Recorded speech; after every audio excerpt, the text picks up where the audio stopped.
Dünyada yaklaşık 30 milyar dolarlık pazara sahip siyah altın olarak adlandırılan perukların Doğu Türkistan'daki Çin toplama kamplarına atılan Uygur kadınlarına ait olduğu ileri sürülüyor. Çin, takma saç ürünlerinin ucuz olması ve fazla üretim yapması nedeniyle dünya peruk pazarında ilk sıralarda yer alıyor.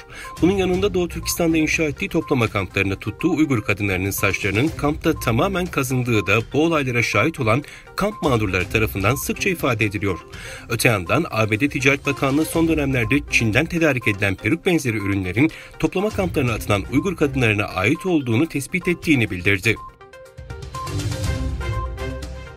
Kazakistan'ın en büyük Uygurca gazetesi olan Uygur Sesi 1957 yılında Komünizm logosu adıyla yayın hayatına başlamış bir yayın organı. Sovyetler Birliği'nin dağılmasının ve Kazakistan'ın bağımsızlığını kazanmasının ardından adı Uygur Sesi olarak değiştirildi. Gazetenin köklü bir geçmişi ve toplumda sağlam bir yer edinmiş bir tarihi bulunuyor. Gazete bugün Kazak Gazeteler Birliği üyesi olup haftada bir yayınlanan cumhuriyetçi, sosyopolitik bir gazete. 2023 yılında 16.320 aboneye sahip olan gazete, 2024 yılı itibarıyla abone sayısını 20.000'e çıkardı. Bu başarı Uygur Sesi gazetesinin Kazakistan genelinde geniş bir okuyucu kitlesine ulaşarak ülkenin en çok okunan gazetelerinden biri haline gelmesine katkı sağladı. Çin bankaları Aralık ayında alınan yeni yaptırım kararlarından sonra Rusya ile dolar bazlı ödemeleri askıya aldı.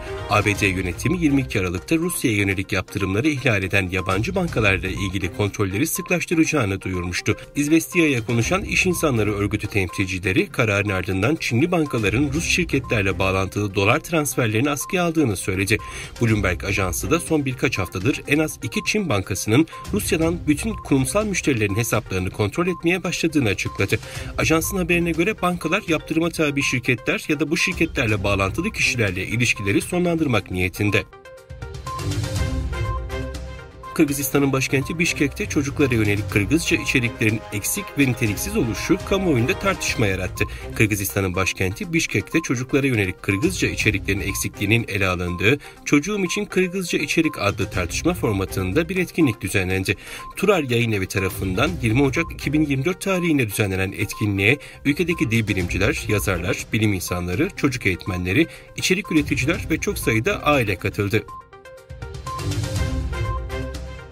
16 yaşındaki 2 Kuzey Koreli çocuğa Güney Kore dizisi izledikleri gerekçesiyle hapis ve 12 yıl ağır çalışma cezası verildi. Kuzey Koreli sığınmacılarla çalışan Kalkınma Araştırmaları Enstitüsü tarafından 21 Ocak 2024 tarihinde yayınlanan görüntülerde Güney Kore dizisini izledikleri için Kuzey Kore'de yargılanan 2 gencin kamuya açık olarak ülkedeki bir stadyumda yüzlerce öğrencinin önünde yargılandığı görüntülendi.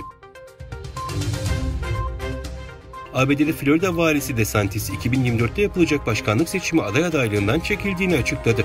Cumhuriyetçilerin eski ABD Başkanı Donald Trump'a bir şans daha vermek istediğinin açık olduğunu kaydeden DeSantis, Donald Trump'la COVID-19 salgını ve Anthony Fauci'yi seçmesi nedeniyle bazı anlaşmazlıklarımız oldu.